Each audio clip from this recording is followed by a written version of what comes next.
जय श्री कृष्णा, जय श्री राधे। मार्गशीर्ष मास महात्म और कथा सुनने वाले सभी भक्तों का आज की कथा में हार्दिक स्वागत है। भगवान श्री कृष्ण चंद्र जी महाराज और श्रीमती राधा रानी की कृपा सदैव ही आप सभी पर और आपके परिवारजनों पर बनी रहे।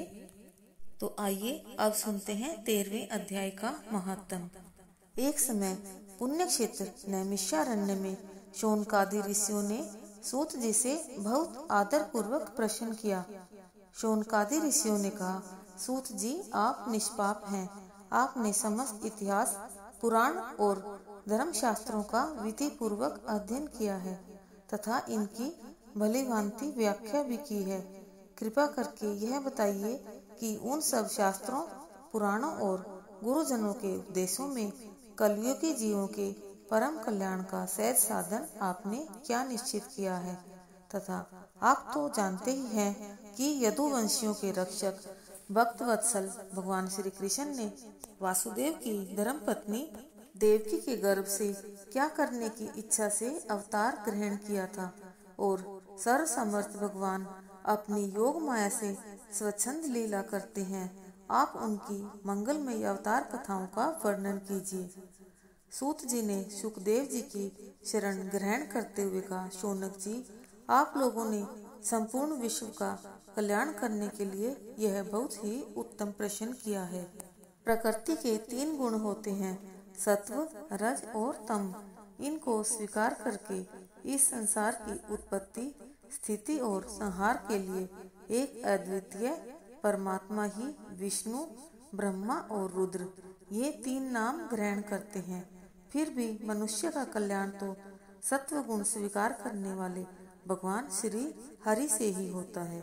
भगवान की ही सूक्ष्म भूत चिन्ह मात्रा, इंद्रिय और अंतःकरण आदि गुणों के विकारभूत भावों के द्वारा नाना प्रकार की योनियों का निर्माण करते हैं और उनमें भिन्न भिन्न जीवों के रूप में प्रवेश करके उन योनियों के अनुरूप विषयों का भोग करते और कराते हैं। वे ही संपूर्ण लोकों की रचना करते हैं और देवता, पशु, पक्षी, मनुष्य आदि योनियों में लीला अवतार ग्रहण करके सत्व गुण के द्वारा जीवों का पालन पोषण करते हैं। श्री सूत जी कहते हैं, शौनक जी सृष्टि की आदि में भगवान ने लोकों के निर्माण के लिए इच्छा की।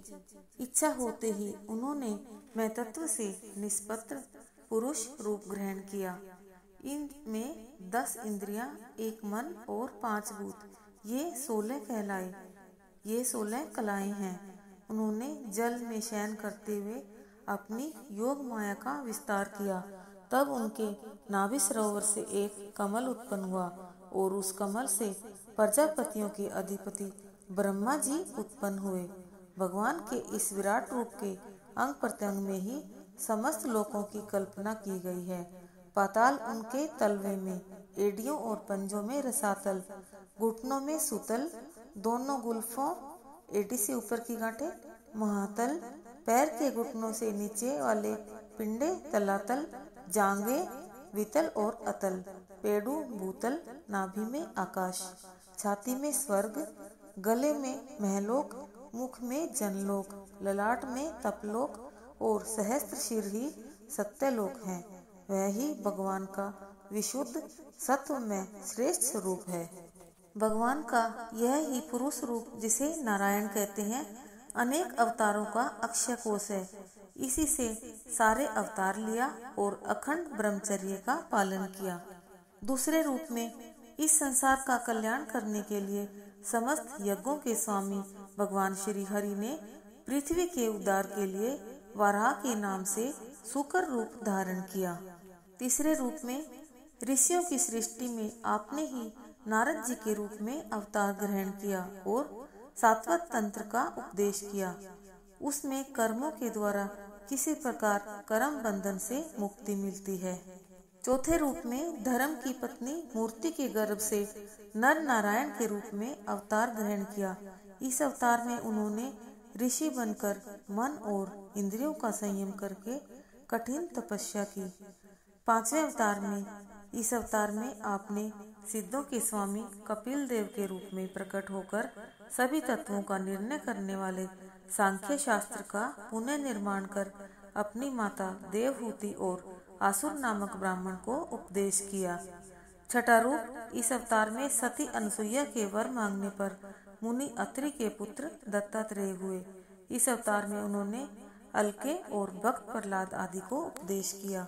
सातवें रूप में इस अवतार में प्रजापति रुचि की पत्नी आकुति से यज्ञ स्वरूप ग्रहण किया, अपने पुत्र योम आदि के साथ स्वयंभू मनवंतर की रक्षा की। आठवां अवतार में राजा नाभि की पत्नी मेरु देवी के गर्भ से ऋषभ देव जी हुए।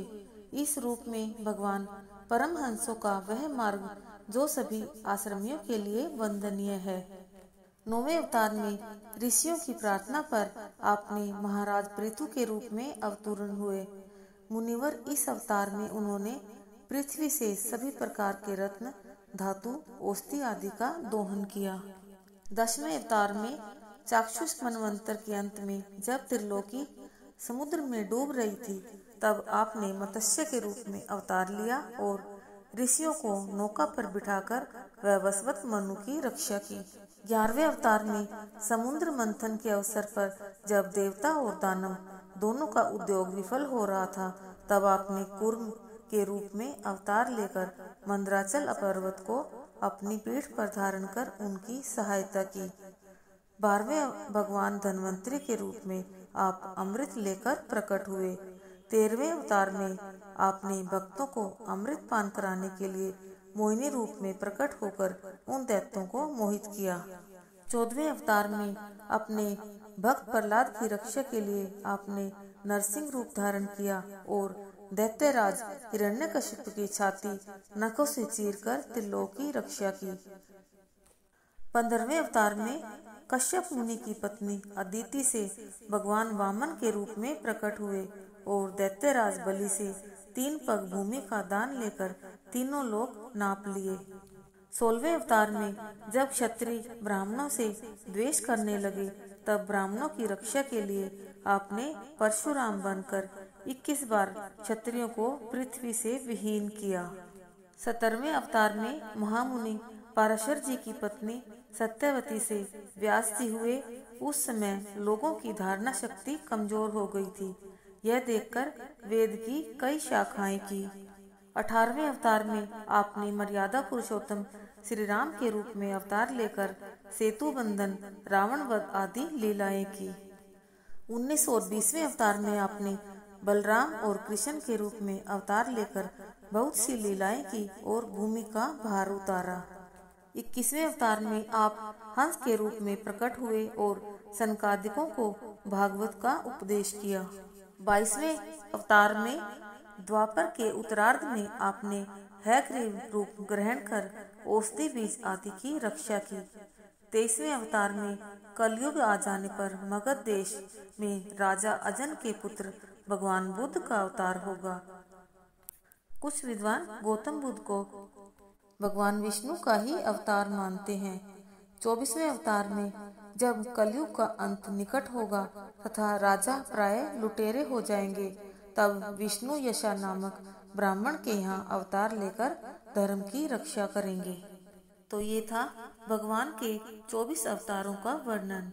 सूत जी कहते हैं, वर्तमान चतुर्युग के तीसरे युग द्वापर में महर्षि पराशर जी की पत्नी के गर्भ से भगवान के कलावतार योगी राज व्यास जी का जन्म हुआ। एक दिन स्नान आदि नित्य क्रम करके सरस्वती के किनारे बैठे हुए यह सोच रहे थे कि दिन पर दिन लोगों की स्मरण शक्ति कमजोर होती जा रही है, भविष्य में यज्ञों का संचालन कैसे होगा। उन्होंने सोचा कि वेदोक्त चातुर्होत्र कर्म लोगों के हृदय को शुद्ध करने वाला है, इसलिए यज्ञों का विस्तार करने के लिए उन्होंने वेद के 4 भाग किए। उनमें ऋग्वेद मुनि पैलको, सामवेद जेमिनी, यजुर्वेद के वैशंपायन और अथर्ववेद के सुमंतु मुनि विद्वान हुए। इतिहास और पुराण, जिनको 5वां वेद कहते हैं, उसके स्नातक रोमहर्षण जी हुए। ऐसा करते हुए भी व्यास जी के चित्त में संतोष नहीं हुआ। कोई न कोई कमी उनके मन में खटकती रही। श्री कृष्ण द्वैपायन व्यास जी इस प्रकार अपने को अपूर्ण सा मानकर जब खिन्न हो रहे थे, उसी समय देवर्षि नारद जी वहाँ पर आ पहुँचे। नारद जी को आया देख व्यास जी सहसा खड़े हो गए और उन्होंने देवताओं के द्वारा सम्मानित देवर्षि नारद जी का विधिवत पूजन किया तथा उन्हें अपनी समस्या बताई। व्यास जी ने कहा, नारद जी आप धन्य हैं। आप सूर्य की भांति तीनों लोकों में भ्रमण करते हैं और नियम से परब्रह्म शब्द ब्रह्म दोनों का आपको ज्ञान भी है। कृपया मुझ में जो कमी है अथवा असंतोष है उसे दूर करने का कोई साधन बताइए। नारद जी ने कहा, महर्षि आपने धर्म आदि पुरुषार्थों का जैसा निरूपण किया है, परंतु भगवान श्री कृष्ण की महिमा का वैसा निरूपण नहीं किया। भगवान आपकी दृष्टि अमोघ है। धर्म के नाम पर आपने उन्हें निंदित पशु हिंसा युक्त सकाम कर्म करने की आज्ञा दे दी है। मूर्ख लोग आपके वचनों से पूर्वोक्त उस कर्म को ही धर्म मानकर यही मुख्य धर्म है ऐसा निश्चय करके उसका निषेध करने वालों के वचनों को ठीक नहीं मानेंगे। व्यास जी आपकी दृष्टि अमोघ है। आप इसे क्यों भूल रहे हैं कि आप भगवान पुरुषोत्तम के कला अवतार हैं। आपने अजन्मा होने पर भी जगत के कल्याण के लिए जन्म ग्रहण किया है, इसलिए आप विशेष रूप से भगवान यदुवंश शिरोमणि श्री कृष्ण की लीला का वर्णन अथवा कीर्तन कीजिए। तब नारद जी ने कहा, हे मुनिवर, पिछले जन्म कल्प में मैं वेदवादी ब्राह्मण की एक दासी का पुत्र था। वे वेदवादी योगी वर्षा ऋतु में एक स्थान पर चातुर्मास्य कर रहे थे। मुझे मेरी माता जी ने उनकी सेवा में नियुक्त कर दिया था। मैं उनके बर्तनों में लगे जूठन को खाने से पाप रहित हो गया और उनकी सेवा करने से मेरा हृदय शुद्ध हो गया। तब उन महात्माओं ने जाते समय मुझे गुह्यतम ज्ञान का उपदेश दिया। वह महात्मा गण जब चले गए तब मैं छोटी अवस्था और माँ के स्नेह बंधन में बंधकर उस ब्राह्मण वर्ती में ही रहा। एक दिन मेरी माँ गो दूहने के लिए कुछ रात्रि में ही निकल पड़ी। रास्ते में सर्प के छू जाने से उनकी मृत्यु हो गई। मैं भगवत स्मरण के लिए वन की ओर चला गया। वहाँ एक पीपल के वृक्ष के नीचे आसन लगा भगवान के ध्यान में बैठ गया। भगवान के श्री चरणों का ध्यान करते करते मेरे नेत्रों से आंसू छलछला आए और हृदय में धीरे धीरे भगवान प्रकट हो गए, किंतु सहसा उन्हें न देखकर मैं विकल हो गया और आसन से उठ खड़ा हुआ। मैं अतृप्त के समान व्याकुल हो उठा। उसी समय आकाशवाणी हुई, हमें खेद है, इस जन्म में तुम मेरा दर्शन नहीं कर सकोगे। अल्पकालीन संत सेवा से ही तुम्हारी बुद्धि और चित्त वृत्ति मुझ में हो गई है। अब तुम इस प्राकृत मलिन शरीर को छोड़कर मेरे पार्षद हो जाओगे। समस्त सृष्टि का प्रलय हो जाने पर भी मेरी कृपा से तुम्हें मेरी स्मृति बनी रहेगी। कुछ समय बाद मेरी मृत्यु हुई। 1 सहस्त्र चतुर्युगी बीत जाने पर जब ब्रह्म जागे और उन्होंने सृष्टि करने की इच्छा की, तब उनकी इंद्रियों से मरीचि आदि ऋषियों के साथ मैं भी हो गया। गर्ग संहिता के मथुरा खंड में जो कथा आती है उसके अनुसार ब्रह्मा जी की गोद से नारद जी का जन्म हुआ।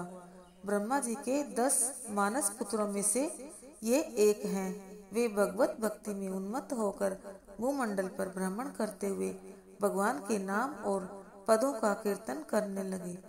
एक दिन ब्रह्मा जी ने नारद जी से कहा कि व्यर्थ का घूमना छोड़कर तुम सृष्टि करो, किंतु नारद जी ने मना कर दिया। इससे कुपित होकर उन्होंने शाप देते हुए कहा, हे दुर्मते, तुम 1 कल्प तक गाने बजाने में लगे रहने वाले गंधर्व हो जाओ। इस प्रकार वे उपवरहण नामक गंधर्व हो गए। ऐसे ही एक दिन वे स्त्रियों से घिरे हुए ब्रह्मलोक में गए और वहाँ पर बेताला गीत गाया। तब पुनः ब्रह्मा जी ने शाप देते हुए कुबुद्ध, तू शूद्र हो जा। इस प्रकार वे दासी पुत्र हो गए।